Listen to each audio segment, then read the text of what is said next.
Alexis Poulain, sans réserve, l'édito. Alors, la France nous a habitués aux polémiques et certaines polémiques sont plus obscènes que les autres. Je vais parler aujourd'hui du drame de Philippine. Philippine qui est inhumée aujourd'hui à 13h à la cathédrale Saint-Louis de Versailles, qui avait la vie devant elle et qui a eu le malheur de croiser au bois de Boulogne un soir la route de Taha.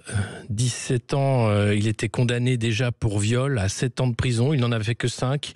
Et à 22 ans, à peine libéré du centre de rétention administrative, il tue et viole... Enfin, la justice fera son travail.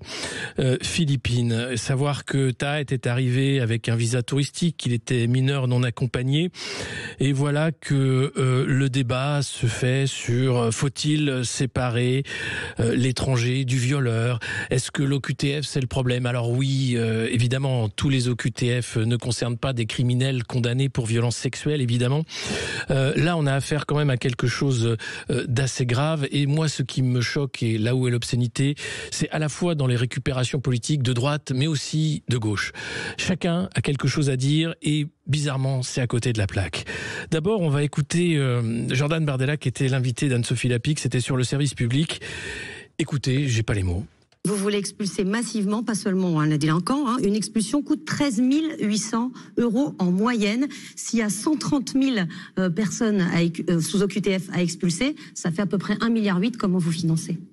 Et le coût de la vie de Philippine, madame? Non, mais je vous demande comment vous financez. Oui, non, le coût de la vie de Philippine, il est madame, inestimable pour tout le monde. La seule qui a été exécutée au moment où nous nous parlons, c'est Philippine.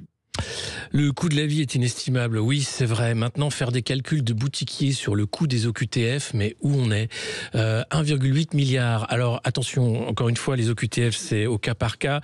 Et souvent, ça concerne d'honnêtes hommes et femmes, des familles parfois, qui ont fui des pays en guerre ou autres. Et évidemment, on pourrait se poser la question. Mais 1,8 milliard, quand on voit que pour le service national universel, on était prêt à débourser 3 milliards par an, quand on voit l'argent qui est dépensé, on ne sait pas comment. Là, poser la question, vraiment, ça me pose question. Et puis après, il y a toujours ce débat en disant, d'abord, c'est un problème de patriarcat, c'est un problème de culture du viol. Oui, c'est un problème aussi de la justice française incapable de protéger tout simplement les citoyens français. Mais c'est pas que ça. On va écouter ce que disait également Manon Aubry au micro de LCI. L'extrême droite est en train de récupérer ce drame absolument abject et horrible. La seule raison pour laquelle le Rassemblement national s'intéresse à ce cas, c'est parce que l'auteur est marocain. Et je vous le redis, où est-ce qu'était l'extrême droite à chacun des plus de 100 féminicides qui ont lieu depuis le début de l'année? Où est-ce qu'était l'extrême droite quand il s'agissait de parler des viols de Mazan? Oui, on va faire évidemment, l'extrême droite a choisi ses victimes. Oui, c'est vrai, comme Éric Zemmour qui parle de francocide. Mais on peut parler, bien sûr, de tous les viols, etc.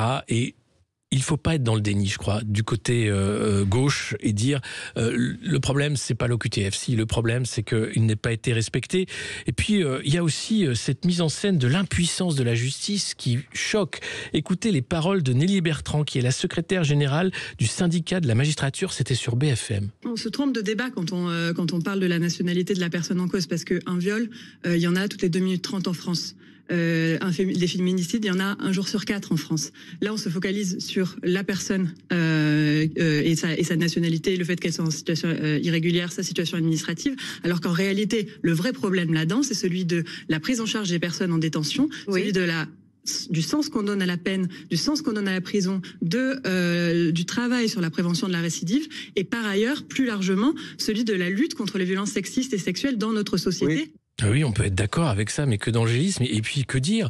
Autant de viols, autant de féminicides, et que fait la justice? Que fait la police? On va demander à Bruno Retailleau dans quelques jours, une fois qu'il aura pris ses marques, mais quand même, ce sentiment d'impuissance qui n'en est pas un, puisqu'on voit ce qui s'est passé, et ce débat complètement à côté de la plaque. Je pense qu'on peut être d'accord, et à droite et à gauche, de dire que comment est-il possible qu'un criminel condamné pour viol soit resté sur le territoire, a été relâché alors qu'il était sous une obligation de quitter le territoire français et pu partir dans la nature pour aller tuer quelques jours après sa libération de CRA, enfin je ne sais même pas comment on appelle ça.